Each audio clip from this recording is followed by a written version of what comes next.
kayo para mayroong pan. Saan ang ilaw nyo? Buksan nyo ilaw. Buksan nyo ang ilaw. Buksan nyo ang ilaw. Saan ang ilaw nyo? Buksan nyo. Para ano kayo, padala kayo sa katarantaduan nyo. Buksan nyo ang ilaw. Buksan nyo. Huwag nyo ako pinagluloko. Sobra-sobra yung kababuyan nyo. Buksan nyo ilaw. Buksan nyo.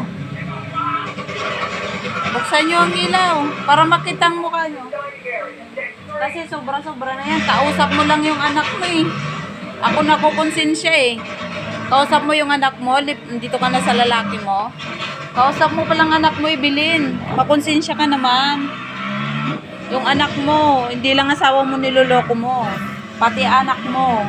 Makonsensya naman kayo. Maliliit pa yung anak mo. Sobra na yan. Di ko na kaya yan. Sa totoo lang.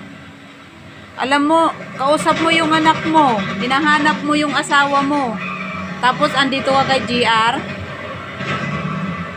Buksan nyo ang ilaw. Huwag kang magsinungaling. Kaya binuksan namin ito kagabi nung pumunta kami dito ni Mamang. Hindi makita yung mukha ni GR. Buksan nyo ang ilaw. Ang ilaw ang buksan nyo. Buksan nyo ang ilaw. Asan ang switch?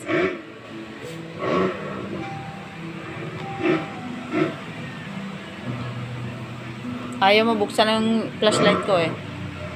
O, andito si Belen sa lalaki niya. Ayan yung lalaki o. Dito siya nagpupunta gabi-gabi.